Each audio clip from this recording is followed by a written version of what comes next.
would have bet the farm that after Ed Snowden's revelation as to NSA surveillance abuses, their sheer enormity, the absolute reckless, wanton violations of our freedoms and privacy, I would have sworn that finally, the American sheeple would wake up and not march or protest or even vote, but just react. But they can't. The American people are in a coma, a form of constitutional suspended animation. And watch what happens this summer. They're going to roll out the new models of mega surveillance and privacy violations. And here's what to watch for: the retrofitting of appliances, cars, utility meters, and the government hides them in plain sight. In March of 2012, then CIA Director David Petraeus, before the fall, said at a summit for the agency's venture capital firms, quote, "Items of interest will be located, identified, monitored, and remotely controlled through technology such as radio frequency identification, sensor networks, tiny embedded servers, and energy harvesters, all connected to the next generation internet using abundant, low-cost, and high-power computing." And the line that all of us who keep an eye on surveillance abuses have had seared into our minds, quote, "We'll spy on you through your dishwasher, but the sheeple are asleep."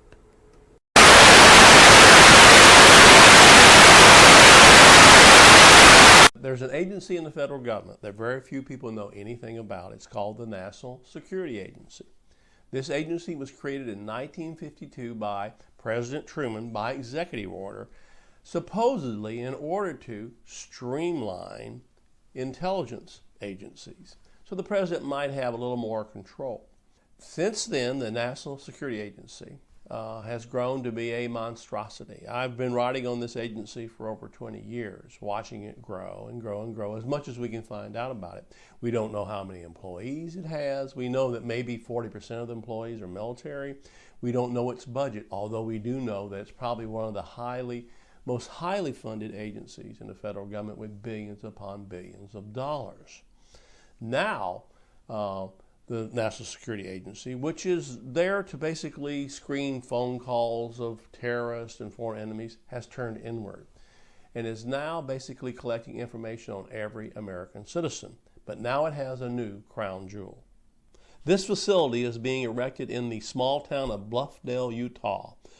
Rising out of the desert landscape, the Utah Data Center is a $2 billion monstrosity designed to house a network of computers, satellites, and phone lines that stretch across the world.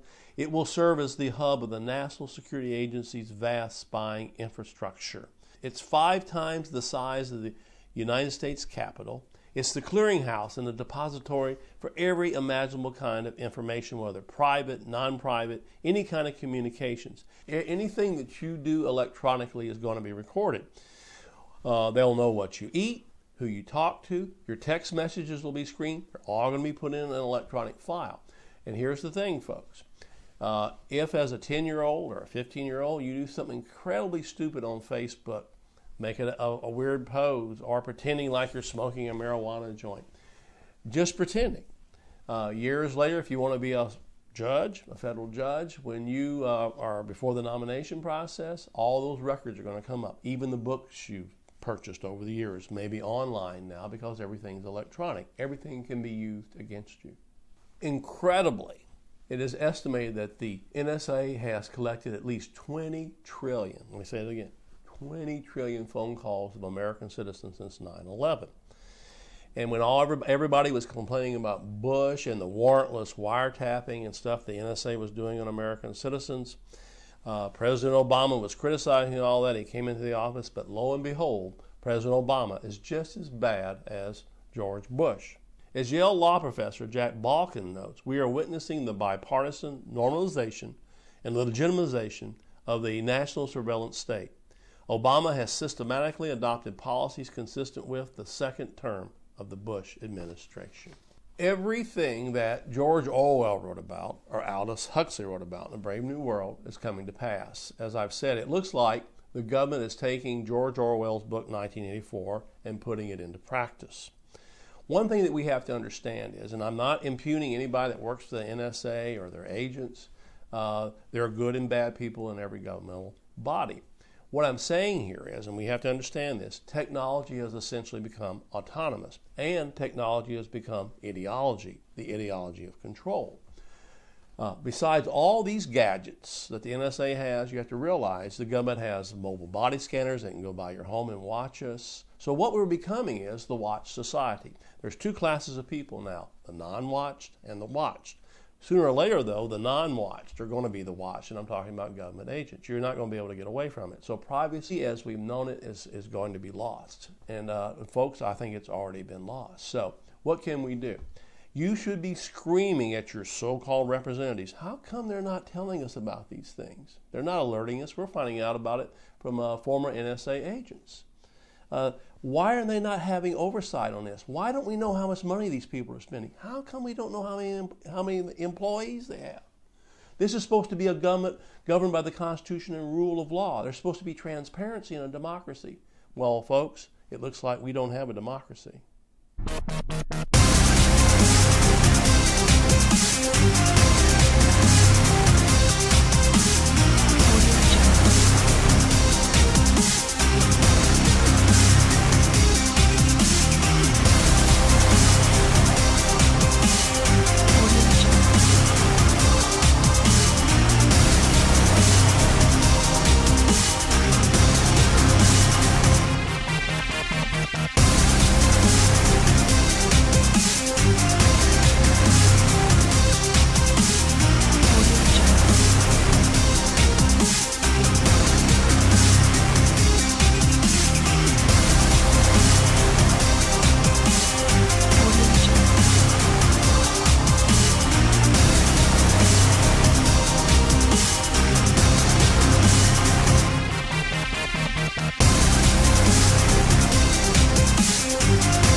Christmas is fast approaching. That means millions of people are going to be burning through their savings, lining up just to get their hands on the latest technology, completely oblivious to the fact that they are actually paying to have their private conversations recorded and shared with third parties. Take the new Samsung Smart TV. The amount of data that this thing collects is staggering. Just say what you want. Find this action adventure. It logs where, when, how, and for how long you use the TV. It sets tracking cookies and beacons designed to detect when you have viewed particular content or a particular email message. It records the apps you use, the websites you visit, and how you interact with content. And it, of course, has a built-in camera and microphone with facial and voice recognition for your convenience. But Samsung's new global privacy policy for its line of smart TVs comes with a rather ominous warning. Please be aware that if your spoken words include personal or other sensitive information, that information will be among the data that's captured and transmitted to a third party. In other words, don't say anything private in front of your television. They've been watching us. I can feel it. Now, writing about the privacy policy for Salon.com, Michael Price writes, I do not doubt that this data is important to providing customized content and convenience, but it's also incredibly personal, constitutionally protected information that should not be for sale to advertisers and should require a warrant for law enforcement to access. There's no need for the FBI to bug your living room. You'll do it yourself. In 2 years' time, the stuff that this Samsung TV can do will be old news. What's wrong? Let's say you're having a fight with your spouse in front of your television. Well, that camera and microphone that's been surreptitiously recording all of your private conversations and scanning your body language can now send that information to third-party advertisers so that they can air a perfectly timed commercial suggesting some SSRIs. For them, it's all about targeted advertising. But for the surveillance apparatus, it's about complete information control. Its primary intention is to transmit data. It receives data from smart appliances, which will be in your home, so that they can, then immediately push back to you what they feel that you need in that moment for advertising purposes. It's not giving us more control. It's actually giving the control to big corporations, to utilities, and to governments who will be sharing in this data that is basically being extracted from the home in a very, very high level of detail. All of this spying is documented. It's been going on for decades, and now people are just buying into the idea that they need all of these new smart appliances to save the earth and save on energy bills, when in reality, these devices are ushering in a new era of total surveillance bondage. Lining up to buy their crap is helping to construct the Panopticon. What's wrong? I need something stronger. Take 4 red capsules. In 10 minutes, take 2 more. Help is on the way. St. Louis High School is one of the first in the nation to have a new kind of security. Facial recognition cameras scan people's faces as they try to get in the building. If you're not in their system, you can't get in. News Channel 5's Elizabeth Matthews joins us live from St. Mary's High School in South City. Liz? And guys, these cameras have been here for just a little over a week now, and the people that most regularly use these doors, their faces have already been scanned and they're in the system. That includes students, faculty and staff, and even first responders. The new security definitely doesn't slow down the students at St. Mary's. It does make me feel safer that I think about it, but I had never really thought about being, unsafe before, because we never really had any problems with it. 2 facial recognition cameras are being installed at a front door and back door of the high school, both of which are used during the typical school day. The process is pretty simple. A person walks through like school president Mike So the way that this works is we leave these doors open during the school day, come into this door, walk through, look at the camera. His face is recognized and he's allowed in. Recognize my face, the light goes on, and then I can open the door. Same thing with this student, but when I try to walk in, my face is not recognized and the door doesn't open. The receptionist, who can see me instead, opens the door for me. There's also a watch list. That's of people's faces school leaders know they don't want into school. If someone on that list tries to come in, an alert is sent to school leaders and the police. Parent Mary Pat Bannock says the cameras are a great addition. I think it's just because of everything that's going on now in society with the guns and whatnot, intruders coming into school, that I think we're just trying to stay ahead of the game. This isn't 100%, if somebody wants to get in, they're going to get in. But with all that being said, we can put ourselves in the best possible situations to address the situations by knowing ahead of time. Now, this system costs about $15,000, but St. Mary's is hoping to get grant money to help them pay for it. They're also hoping to get 2 more cameras installed. Reporting live tonight, Elizabeth Matthews, News Channel 5. Well, it turns out your dishwasher, and this sounds paranoid, but it's true, could be spying on you. That's what some security experts are saying. Tucker's paranoid about this. I am. Between government data grabs and updated technology, what can you do to stay safe in your very own home? Joining us from Washington, D.C. is cybersecurity analyst Morgan Wright. Morgan, nice to see you this morning. Hi, Clayton. I think some of maybe the more obvious ones, at least to me because I'm a tech guy, are the ones we'll start off here talking about, your television and your cable box. If you're connected to the internet, how are these things spying on you?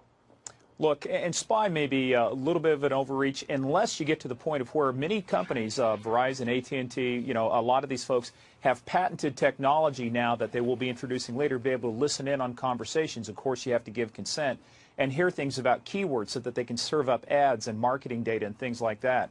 Now, however, if you can connect to the internet, that means somebody else can too. And so we've seen demonstration after demonstration and actual hacking to where somebody can hack into the TV, hack into the camera if it's attached to the TV, for example, if you use Skype, and turn these things on like they've done with laptops before. Yeah. Wow. Some of these new TVs that have cameras built right into them for Skype and other, You make me want to read just a newspaper.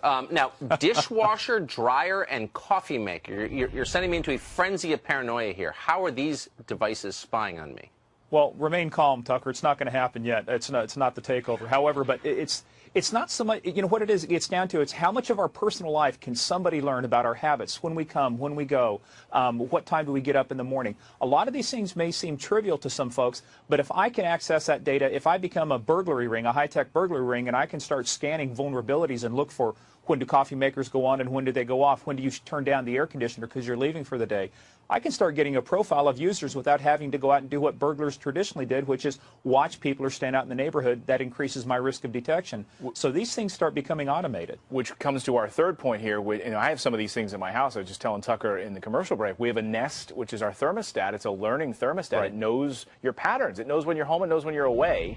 And it's sort of scary. You wonder, and turning on lights, your air conditioning, your heat, those sorts of things, worry that burglars and other people may get access to that information to know when you're there or not, right?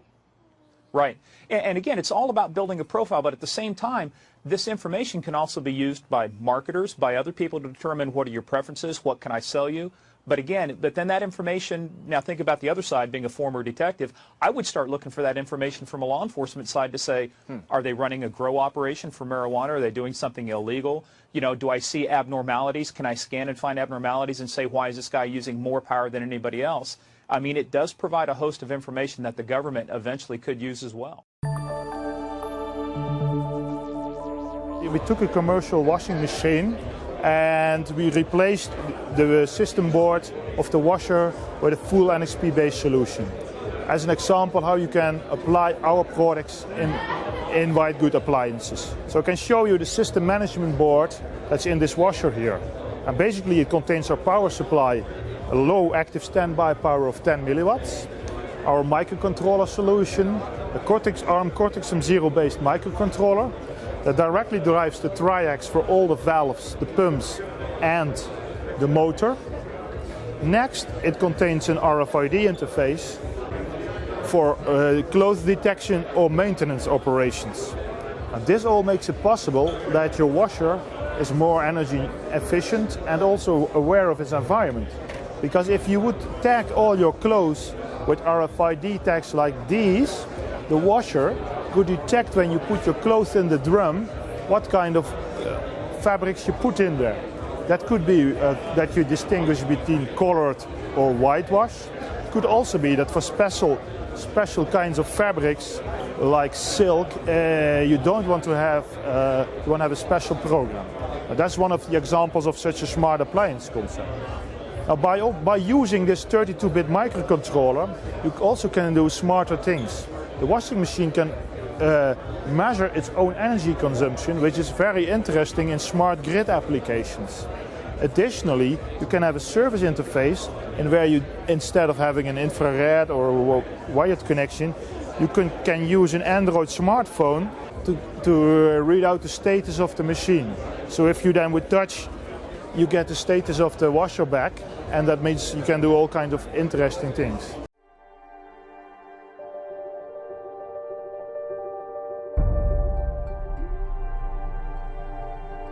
As General Petraeus has said, make no mistake about it, we have the ability to spy on your households through your appliances.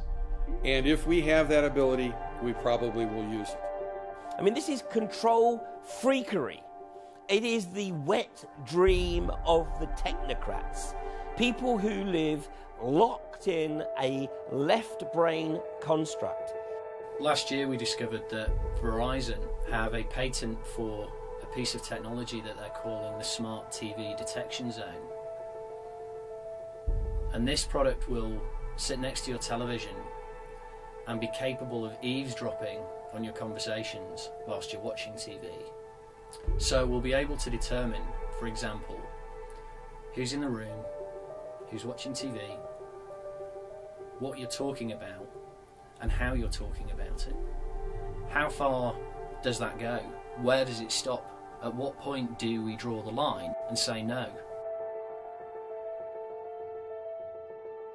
In the summer of 2013, the San Francisco Chronicle revealed that California's electric utilities last year disclosed the energy use records and other personal information of thousands of customers to agencies within the U.S. government. Why should people care about surveillance? Because even if you're not doing anything wrong, you're being watched and recorded, and the storage capability of these systems increases every year consistently by orders of magnitude, to where it's getting to the point you don't have to have done anything wrong. You simply have to eventually fall under suspicion from somebody, even by a wrong call, and then they can use the system to go back in time and scrutinize every decision you've ever made, every friend you've ever discussed something with, and attack you on that basis to sort of derive suspicion from an innocent life and paint anyone in the context of a wrongdoer.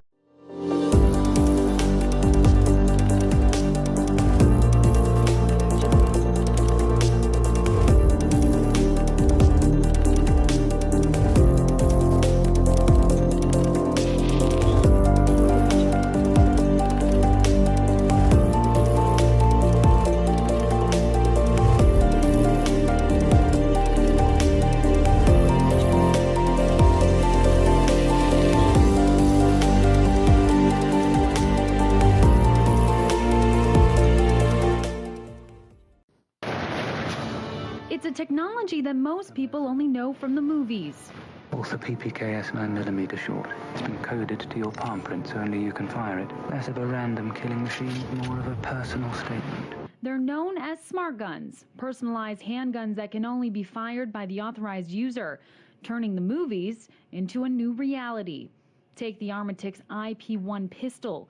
It's a gun that comes with a special wristwatch that uses radio frequencies to identify the user before it fires. But perhaps even smarter than that is the IntelliGun, a system which completely secures your gun and unlocks it only after recognizing your fingerprint.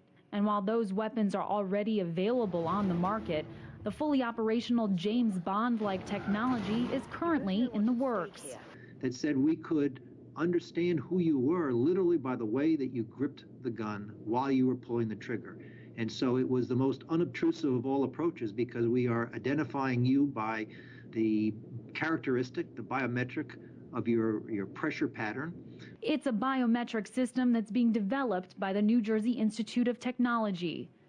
The gun works by identifying you through the size of your hand, the strength of the muscles in your fingers, and the way your brain is wired to pull the trigger. The technology is a dream for gun control advocates who've long argued that firearms are stuck in the past. In so many other products, we've developed safety features that will prohibit unauthorized people from having access.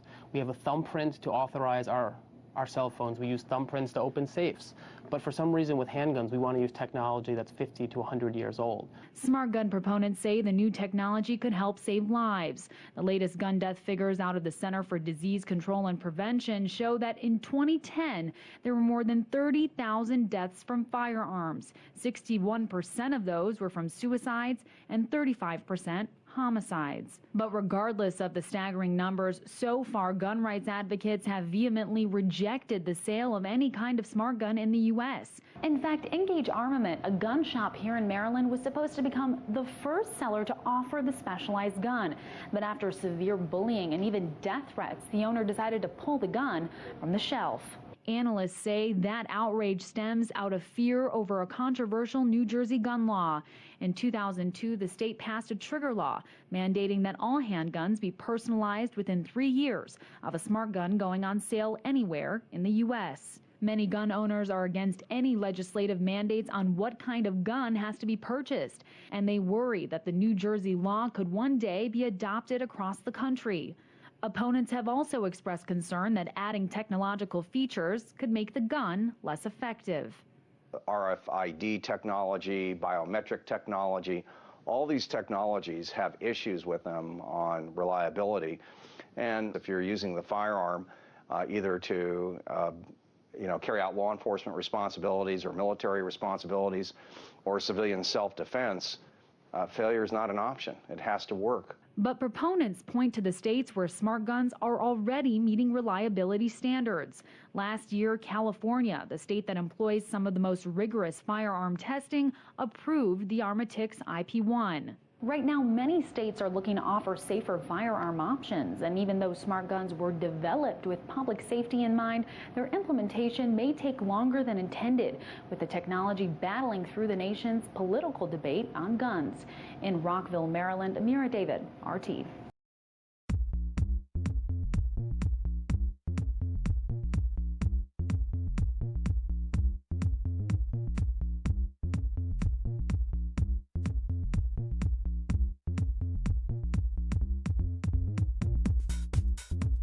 So this is about an application in the operations room in a hospital environment. It's about smart sponges. A sponge you see here, they are typically used when you have to open the body and do some surgery and you have to get rid of the blood. So normally you put them in here and you might want to need 10 or 15 of that inside the body. And of course, after the operation is done, you have to put them all out and there should be no sponge left.